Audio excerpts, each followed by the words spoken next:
Les saludo cordialmente desde nuestro estudio central y como siempre ya estamos listos para informarles sobre los hechos más relevantes de la vida nacional. Agradecemos su sintonía y preferencia. Iniciamos con nuestros titulares.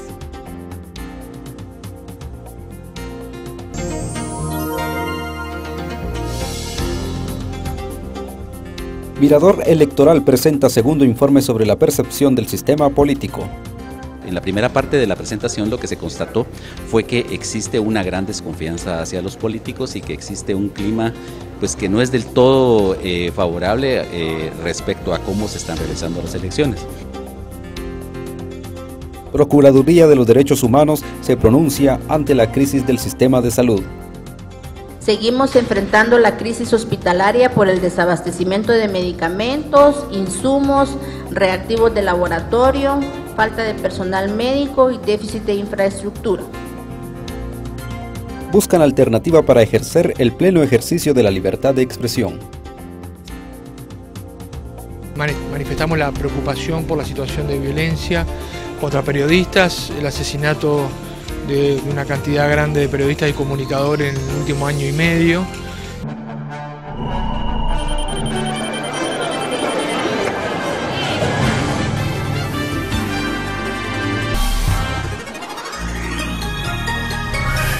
El Mirador Electoral presentó el segundo informe en la que destaca la poca credibilidad de los partidos políticos y la apatía de los ciudadanos en acudir a las urnas electorales. El Mirador Electoral presentó la síntesis del segundo informe que realiza, en la que se trabajó a través de grupos focales con la finalidad de tener un instrumento de observación adecuado para monitorear las variables de legalidad y conflicto electoral. Se consideró la realización de un conjunto de grupos focales sobre las percepciones que la población tiene respecto al sistema político y los fenómenos que afectan su comportamiento. El monitoreo realizado por Acción Ciudadana muestra de nuevo el fenómeno de la campaña anticipada como una conducta recurrente de los partidos políticos por posicionarse en la preferencia de los potenciales electores fuera del periodo establecido por la ley. Bueno, en primer lugar, esta es una actividad, esa es la presentación del primer informe de Mirador Electoral en tiempo de campaña. Y lo que nosotros hicimos en esta actividad fue presentar los hallazgos de tres actividades fundamentales. En primer lugar, los grupos focales realizados por Asociación Demos, la encuesta sobre medios y sobre actitudes electorales de la población realizada por DOCES y por último un informe sobre participación femenina y discriminación de género presentada por CODEFEM. En la primera parte de la encuesta, lo que nosotros pudimos, en la primera parte de la presentación, lo que se constató fue que existe una gran desconfianza hacia los políticos y que existe un clima pues que no es del todo favorable respecto a cómo se están realizando las elecciones. Este clima se vio confirmado con hallazgos también de la encuesta, en donde lo que se ve es que la población ve en el proceso electoral el peligro de que este sea ilegítimo y que no sea totalmente transparente. Y por último, para refrendar todo esto como la guinda de este pastel de desconfianza, pues lo que se ve, lo que constataron las compañeras de CODEFEM es que hay mucha utilización de las mujeres en las municipalidades que ellos observaron. Los alcaldes que se reeligen utilizan la táctica de dar regalos, de hacer celebraciones, pero solo tienen acceso a estas celebraciones y a esos regalos las personas que muestran su boleta de empadronamiento y su DPI y que, supongo yo, expresan el compromiso de votar por este candidato. Luego, por último, lo que es importante del informe de CODEFEM es el hecho de que presentaron que en las municipalidades que ellas observaron, que las tendrás tú en el boletín, en realidad no hay mujeres en puestos de viables electoralmente hablando. Es decir, los partidos o no las ponen o las ponen en puestos en donde saben que no van a ser electas. Y entonces eso lo que demuestra es dijo la compañera de CODEFEM, una tendencia patriarcal, incluso dentro de partidos que como el de la UNE está encabezado por una mujer. Asimismo, se muestra la poca participación de los pueblos indígenas en puestos de toma de decisiones. Bueno, digamos, en primer lugar, yo te diría que una de las principales recomendaciones es atenerse a la ley electoral. El informe, por ejemplo, de Acción Ciudadana, que se me olvidó mencionarte, muestra que ya hay partidos políticos que están sobrepasando o llegando peligrosamente al límite, al techo electoral de 58 millones impuesto por el Tribunal Supremo Electoral. Entonces, pues esto lo que muestra es una clara violación a las normativas electorales. Y así no es de extrañar, como te decía yo en la encuesta de Doces, que la gente perciba que este proceso puede ser ilegítimo y puede ser poco claro. Entonces la recomendación es cumplimiento absoluto de la ley electoral. Y luego eso no tiene que ver con la ley electoral, pero tiene que ver más con los acuerdos de paz, el respeto a la equidad de género y a la participación de los indígenas y de los jóvenes dentro de las planillas electorales. Y lo que nosotros hemos podido constatar es que las noticias sobre que tienen como protagonistas a los jóvenes que reclaman derechos, a las mujeres que reclaman derechos, a los indígenas que reclaman derechos, o a políticos que hablan sobre los derechos de estos grupos excluidos, son las menos. Entonces lo que vemos es que en realidad sigue siendo una asignatura pendiente en los programas de los partidos políticos.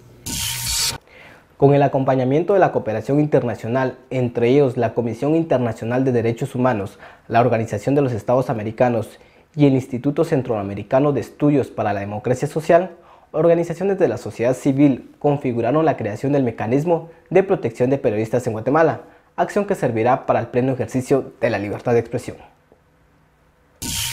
El relator especial de la Organización de los Estados Americanos, Dr. Edison Lanza, demostró su preocupación ante los ataques constantes que reciben los comunicadores sociales de Guatemala. Esto lo remarcó en el marco del proceso de la creación del Mecanismo de Protección de Periodistas en Guatemala, en donde las cooperaciones internacionales interactúan y apoyan para buscar el pleno ejercicio de la libertad de expresión en el país. El relator señaló que los periodistas fungen una función en el fortalecimiento de la democracia y del desarrollo del país. No obstante, en la actualidad los defensores de la libertad de expresión han recibido diversos ataques. Por lo tanto, la medida provisional señala que permitirá proteger a los comunicadores sociales a través de medidas de investigación y de otras acciones que en el transcurso se estarán implementando. Asimismo, señaló que la acción busca también evitar los oligopolios de las cadenas televisivas y radiales.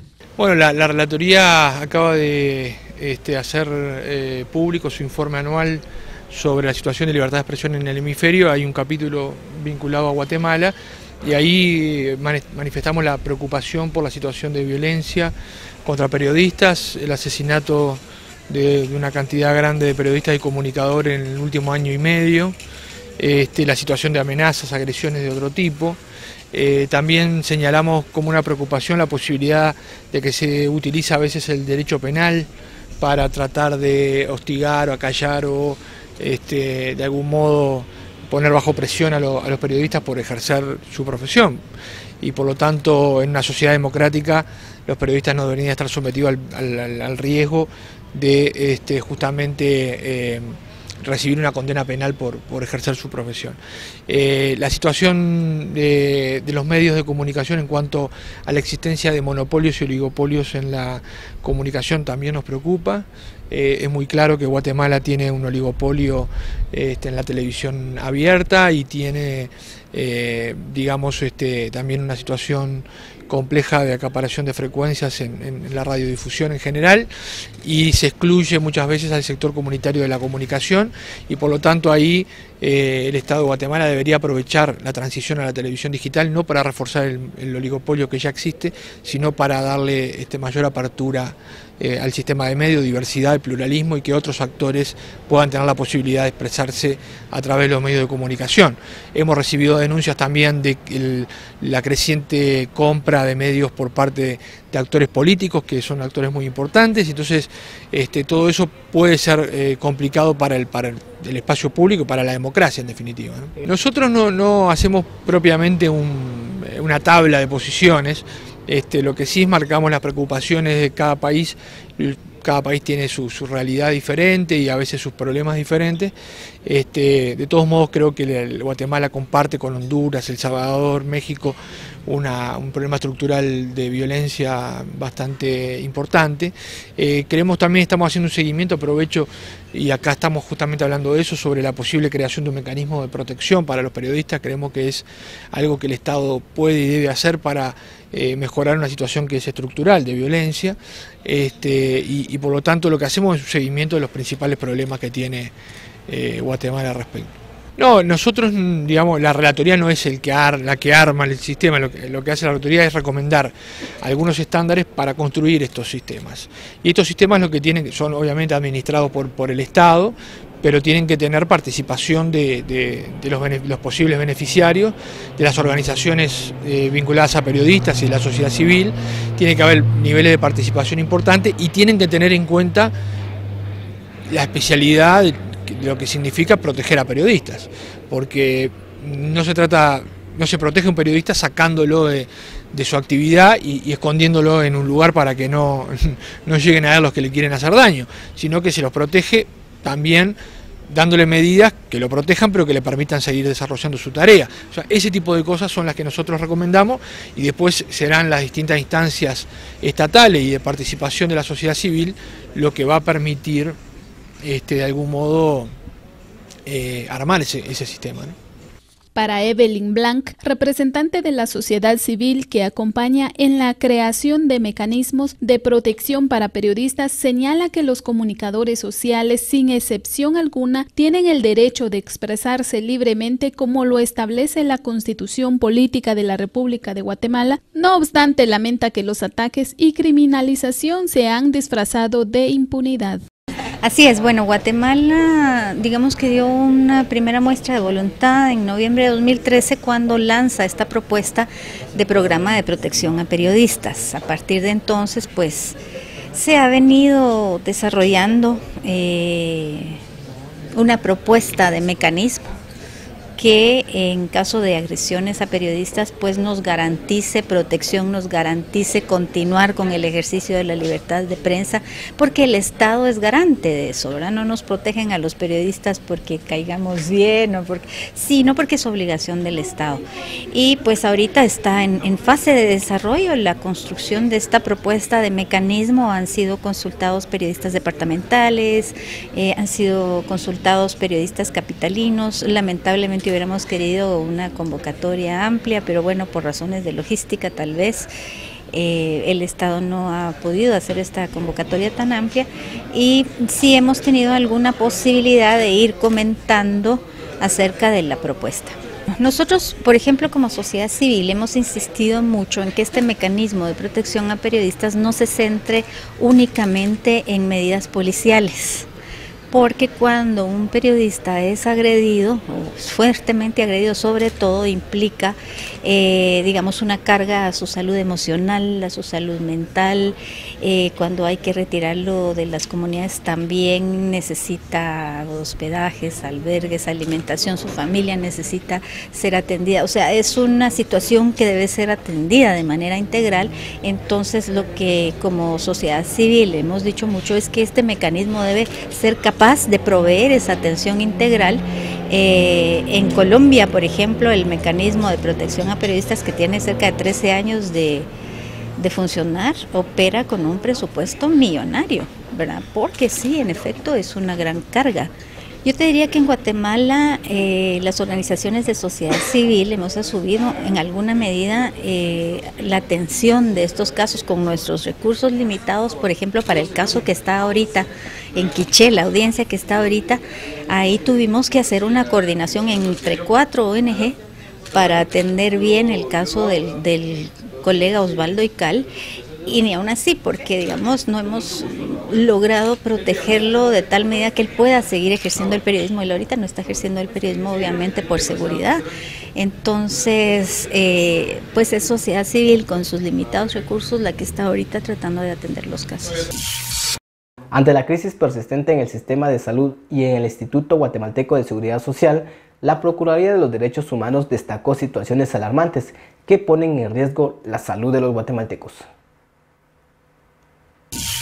El Procurador de los Derechos Humanos realizó el monitoreo permanente de la Magistratura de Conciencia al Sistema Nacional de Salud en hospitales, centros de salud, puestos de salud y centros de atención permanente, en el que identificó que atraviesa una crisis permanente, afectando de forma más drástica al Hospital General San Juan de Dios, en el que se estableció que existe desabastecimiento de medicamentos, material médico quirúrgico, reactivos e insumos de laboratorio y del banco de sangre, falta de equipo en el departamento de rayos X y quirófanos, emergencias y cuidados intensivos, falta de presupuesto con déficit que ronda los 246 millones de quetzales, déficit en infraestructura y déficit de personal operativo. Tenemos falta de especialistas, ya que los salarios son poco atractivos y la gente no le interesa ir a trabajar al IX. La clínica de especialidades médico-quirúrgicas de Gerona nada más cuenta con un médico para hacer traslados y está atendiendo alrededor de 35 pacientes diarios. La emergencia del IX de zona 9 está atendiendo entre 450 y 500 pacientes diarios, contando con 20 médicos en el horario normal y solamente 7 médicos para atender los turnos. El día de ayer se encontraban en espera 75 pacientes para ser ingresados, tomando en cuenta que solo se cuenta con 33 camillas entre la observación y la transición. Además de esto, las 80 camas con las que cuenta el IX en el Centro Médico Militar también se encuentran ocupadas. Estos 3 factores, que son el desabastecimiento de medicamentos, el colapso en la infraestructura y el déficit de recurso humano, ha generado una mala calidad de la atención, una insatisfacción en el recurso humano y vulneración al derecho de la salud, de la vida y de la seguridad social. En el tema del Ministerio de Salud Pública, seguimos enfrentando la crisis hospitalaria por el desabastecimiento de medicamentos, insumos, reactivos de laboratorio, falta de personal médico y déficit de infraestructura. Seguimos con el tema del desfinanciamiento, en el cual se ha logrado evidenciar que el 95% de las unidades no cuentan con un presupuesto menor, al 2014, lo que ha afectado los 3 niveles de atención, los centros, puestos de salud y los hospitales. Hay retraso en el pago al recurso humano, falta de pago a proveedores, desabastecimiento de vacunas, de material médico quirúrgico y se ha documentado el fallecimiento de un niño por tosferina. Existe también el riesgo de que dejen de funcionar el INCAN y UNAERC por el tema mismo presupuestario. Existe una amenaza de suspensión de los servicios en Jutiapa, Quetzaltenango, Quiché, el Hospital General San Juan de Dios, Coatepeque, Zacapa, Cuilapa y el Hospital de la Antigua. Falta de pago a los estudiantes CPS y a los médicos de la cooperación cubana. El Hospital Roosevelt sigue siendo quien está recibiendo la mayor parte de cantidad de referencias de los pacientes que vienen del interior y se hizo una supervisión el 25 de mayo a las clínicas de Fraijanes, en las cuales se habían ofrecido que iban a atender 6 especialidades a los privados de libertad para de esta forma desahogar un poco los hospitales de referencia, el San Juan de Dios y el Roosevelt.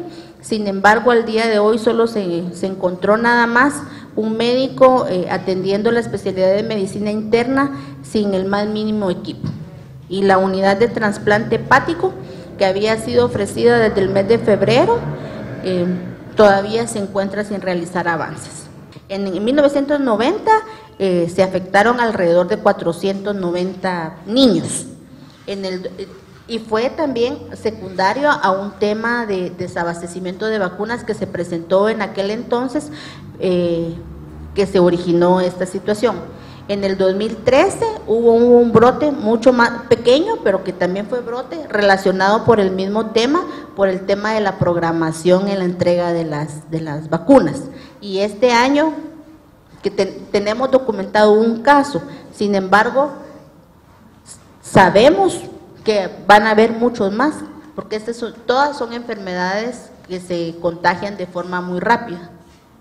Podemos, por ejemplo, por cada caso que tenemos documentado que nos da positivo, tenemos que hacer la investigación para ver a cuántos corresponde. Este caso es un caso fácil de investigar porque el niño falleció en un hospital, entonces se deben de rastrear a todos los niños que estuvieron juntamente con él en el mismo servicio. Era menor de 1 año. Hasta el momento, lo más alarmante es que el ICS sigue sin atender la problemática, excusándose en la burocracia administrativa, la ley de contrataciones del Estado y la falta de cumplimiento de los proveedores, lo cual vulnera directamente el derecho a la salud de miles de guatemaltecos. Si esta semana o en el transcurso del mes tiene planes para visitar un bello espacio en el interior de nuestro país, a turistas nacionales y extranjeros los invitamos a visitar y disfrutar de una vista espectacular del Mercado Monumento al Camino, que se encuentra ubicado en el kilómetro 29.5 del municipio de San Lucas, Zacatepeques.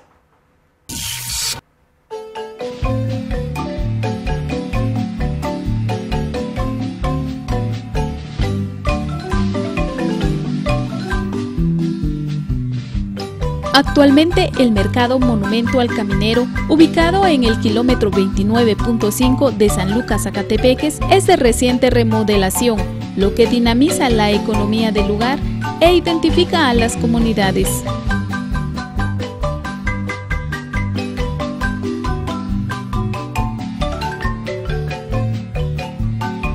Los artesanos e inquilinos del lugar le invitan a que no se pierda esta deliciosa e inolvidable experiencia, degustando de los deliciosos platillos típicos de la región y sobre todo llevarse hermosas artesanías hechas por artesanos expertos.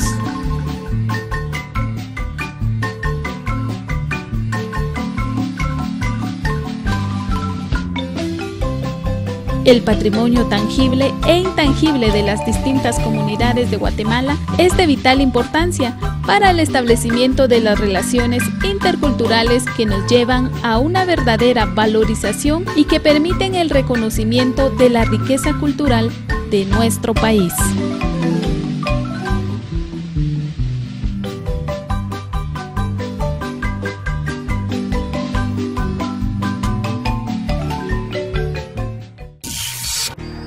Les agradecemos, amigos televidentes, por habernos acompañado en nuestro noticiero. Culminamos saludando a las personas que nos ven por medio del Canal 5 de la Cablera San Miguel en San Miguel Uspantán y también a nuestros amigos televidentes que nos ven por medio del Canal 84 en Santa Cruz del Quiché. De igual manera saludamos a las personas que nos ven en Santa Clara La Laguna y San Juan La Laguna. Los esperamos en otra próxima emisión con más información.